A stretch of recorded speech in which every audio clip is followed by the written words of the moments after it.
좋은 수요일 아침입니다. 다 함께 찬송가 67장 찬양하겠습니다. 찬송가 67장입니다. 영광의 왕께 다 경배하며 그 크신 사랑 늘 찬송하라. 예부터 영원히 참 방패시니 그 영광의 수를 다 찬송하라. 능력과 은혜 다 찬송하라.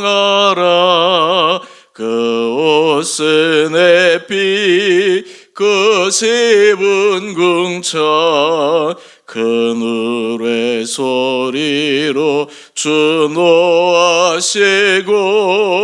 폭풍의 날개로 달려가신다. 저 아름답고 놀라운 일이 가득한 이 땅 다 주의 조화 그 힘찬 명령에 더 잡히나니 저 푸른 바다는 옷자락이라. 질그릇같이 연약한 인생 주의시하여 내 강건하라. 온 백성 지으신 만왕이시니 그 자비 영원히 변함없어라.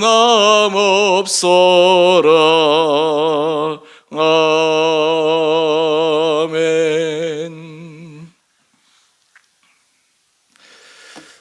오늘 함께 묵상하실 말씀 요한계시록 4장 5절에서 11절까지입니다. 보좌로부터 번개와 음성과 우레소리가 나고 보좌 앞에 켠 등불 7이 있으니 이는 하나님의 7영이라.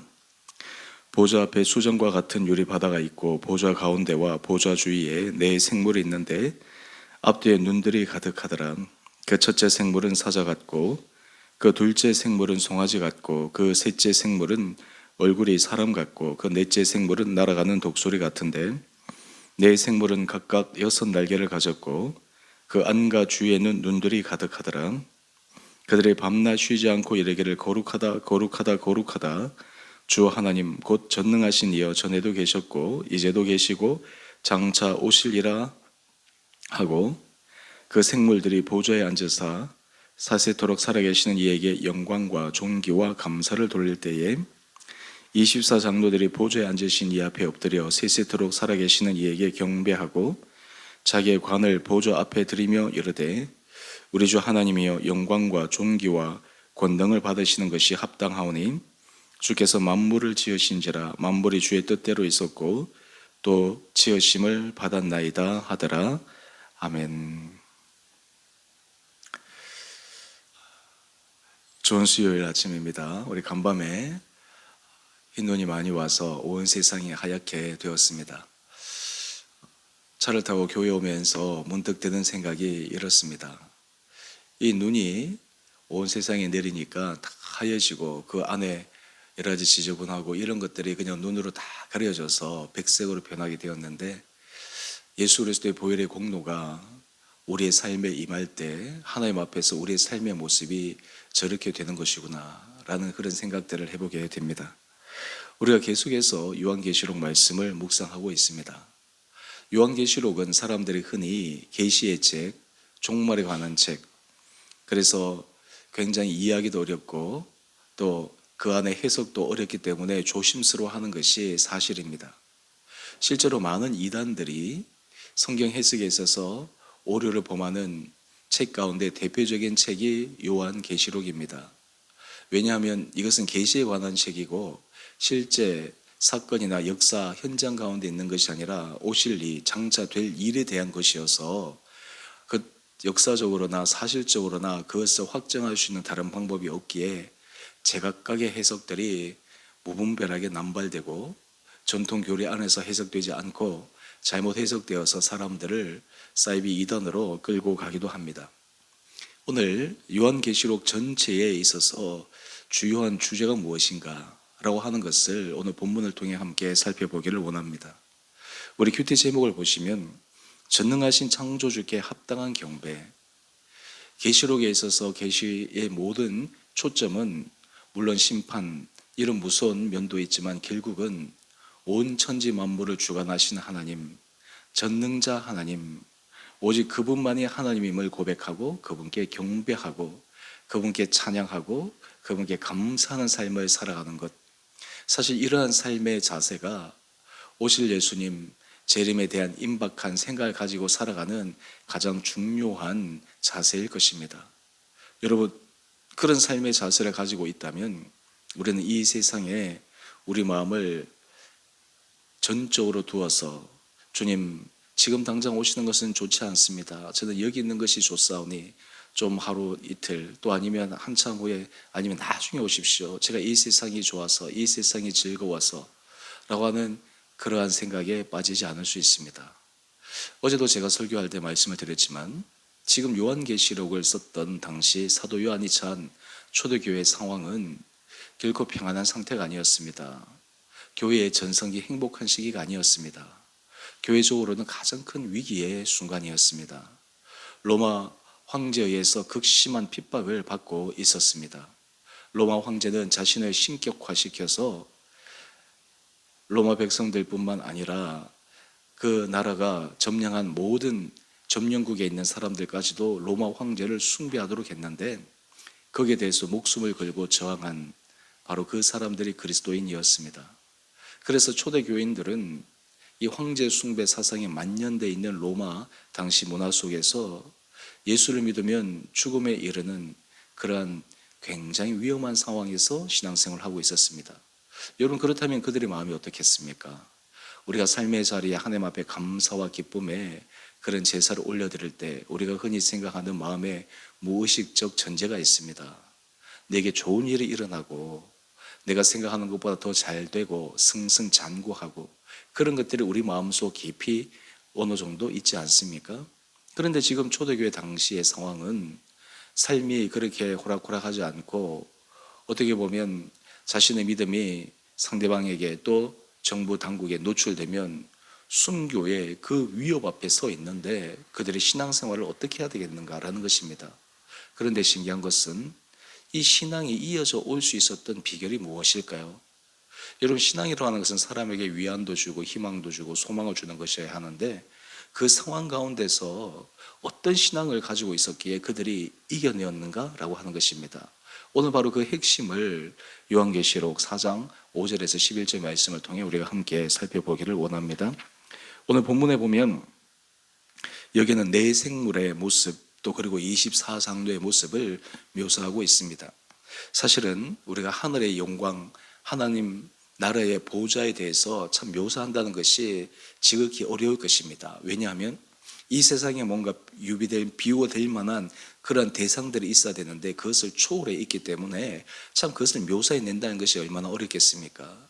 사도 요한에게 있어서도 그 한계가 분명히 있었을 것입니다. 여기 지금 하나님의 보좌 앞에 있는 네 생물에 대해서 소개를 합니다. 그런데 여기서 우리는 이 네 생물이 누구냐, 네 생물이 어떤 의미를 지니고 있느냐, 또 네 생물의 역할이 무엇이냐, 이것보다 이 네 생물과 24장로들이 하는 그 실제적인 부분을 우리가 주목해 보아야 합니다. 여러분, 본문 해설에서도 나오는데요, 이 요한계시록 4장에는 영광송이 두 개가 나오는데 첫 번째 영광송은 바로 네 생물의 영광송이요, 또 이어서 나오는 영광송은 24장로의 영광송입니다. 이 보좌에 있는 이 네 생물이 하는 것이 무엇이냐라는 것입니다. 우리 8절 말씀을 한번 보십시다. 8절 말씀 우리 중반절 이하에 보면요, 그들이 밤낮 쉬지 않고 이르기를, 이들이 하는 것은 무시로 그리고 지속적으로 계속해서 이렇게 얘기합니다. 거룩하다, 거룩하다, 거룩하다. 주 하나님, 곧 전능하신 이여, 전에도 계셨고 이제도 계시고 장차 오실이라 하고, 그 내 생물의 하늘 보좌에서 하는 전적인 일이 무엇이냐 하면 거룩하신 하나님을 그들이 고백하고 인정하고 찬양하고 경배하는 그 모습을 보여주고 있습니다. 여러분, 우리가 삶의 자리에서 우리보다 압도적인 어떠한 정경, 그런 광경에 있게 되면 말 그대로 경이감을 느끼게 됩니다. 특히 우리가 자연, 정말 압도적인 자연 경관에 서게 되면 자신도 모르는 사이에 탄성이 터져 나오고, 그 자연의 위대함과 정말 그 인간의 연약함 앞에선 엄청난, 그 앞에서 정말 엄청난 경외감을 느끼게 합니다. 하물며 온 천지 만물의 주관자이신 하나님 앞에 선 이 네 생물, 그들이 하는 일이 바로 하나님의 이름을 높이고 찬양하고 경배하는 것입니다. 여러분, 이것을 통해 우리가 알 수 있는 것이 무엇입니까? 여러분, 우리 삶의 자리에 하나님께서 주시는 평강의 은혜, 하나님 주시는 기쁨의 은혜를 날마다 누리며 살아가는 핵심 비결은 하나님을 찬양하는 것입니다. 하나님의 이름을 높이는 것입니다. 하나님의 거룩하심을 인정하는 것입니다. 여러분, 우리 사람은 외적 환경에 지대한 영향을 받게 됩니다. 안 좋은 이야기를 들으면, 또 안 좋은 환경에 처해지게 되면 우리 마음도 그 소리에 영향을 받고 위축됩니다. 하지만 좋은 얘기, 좋은 환경, 이런 부분들에 우리가 노출되게 되면 나도 모르게 우리 마음이 거기에 좋은 선한 영향력을 받게 되어 있습니다. 하물며 전능하신 하나님 앞에 우리가 서서 그분 되심을 인정하고 바랄 때 우리 영혼이 살아나는 것입니다. 우리 영혼이 주 앞에 서게 되는 것입니다. 우리가 앞에도 제가 설교 말씀을 드렸지만, 우리 안에 자정하신 예수 그리스도를 모실 때, 여러분, 우리 안에 정말 살아계신 주님을 모실 수 있다고 하는 것이 얼마나 신기한 일입니까? 얼마나 놀라운 일입니까? 여러분, 죄 많은 우리들 안에 정말 전능하신 예수 그리스도가 좌정하신다, 우리 안에 계신다라고 하는 것이 얼마나 참 이성적으로는 이해할 수 없는 그 일입니다. 은혜 가운데 은혜입니다. 그분이 우리 안에 계시면 얼마나 우리 마음이 정말 놀랍게 변하겠습니까? 또한 그분이 계실 때 우리가 주의 이름을 성으로 찬양할 때 얼마나 그 가운데 기쁨이 있겠습니까? 또한 24장로들의 모습을 한번 볼까요? 우리 9절 말씀인데요. 24장로들, 그 24장로들 전에 우리 먼저 9절 말씀을 보게 되면 이 생물들이 계속해서 하는 것을 한번 보십시다. 그 생물들이 보좌에 앉아서 세세토록 살아계시는 이에게 영광과 존귀와 감사를 돌릴 때, 여러분, 하나님의 성호를 높입니다. 하나님의 이름을 그들이 계속해서 경배합니다. 그리고 감사를 올려드립니다. 여러분, 이것이 지금 하나님 보좌 앞에서 일어나는 일입니다. 또 우리 10절 말씀을 한번 보시죠. 우리 24장로들, 그들이 하는 일을 보게 되면 살세토록 살아계시는 이에게 경배합니다. 자기의 관을 보좌 앞에 드립니다. 그러면서 우리 11절 말씀을 한번 볼까요? 우리 주 하나님이여, 영광과 존귀와 권능을 받으시는 것이 합당하오니 주께서 만물을 지으신지라. 여러분, 우리가 이 천지 만물의 주관자이신 하나님을 섬길 수 있다라고 하는 것이 얼마나 큰 기쁨이요, 좀 얼마나 큰 우리 삶에 큰 프라이드를 주는 것이겠습니까? 우리가 공직자들을 보게 되면 사회 높은 관직에 있는 사람들, 그런 사람들 참 영화롭지 않습니까? 한번 총리를 하게 되면 그 총리가 끝나도 계속해서 사회적으로는 총리님 부르죠. 대학 총장을 끝나고 나면 총장이 끝나도 그 사람에게는 총장님이라는 호칭이 따라다닙니다. 국회의원을 단 한 번만 해도 그 이후에 그 사람을 부르는 호칭은 의원님입니다. 장관을 한 번만 해도 이후에도 그분에 대한 호칭은 장관입니다. 공직사회에서 그 높은 고위직에 한번 올랐다라는 것이 그 사람에게 큰 영예입니다. 공직자라고 하는 것이 무엇입니까? 국가를 섬기는 자리지 않습니까? 한 국가를 섬기는 그 높은 자리에 앉았다라고 하는 것이 그 개인에게도 그렇고 가문에게도 그렇고 정말 평생의 영예인데, 여러분, 국가와 비교되지 않는 하나님을 섬길 수 있는 자리에 우리가 서 있다. 그분의 이름을 높일 수 있다. 그리고 그분에게 우리에게 감사의 고백을 드릴 수 있다고 하는 것은 얼마나 우리 한 사람 한 사람들에게 정말 엄청난 그런 은혜의 선물인가라고 하는 것입니다. 세상에서는 높은 사람, 힘 있는 사람, 이런 사람을 만나기도 쉽지 않지 않습니까? 그래서 권력자에 가까이 있는 그 사람이 그 자리에 있다는 것만으로도 힘을 발휘하는 것이 세상의 원리인데, 우리가 온 천지 만물의 주관자이신 하나님을 우리가 가까이 모시고 그분의 이름을 부를 수 있고, 또한 그분이 우리에게 말씀하시고, 여러분 이것을 생각해 보면 정말 이것은 신비의 신비입니다.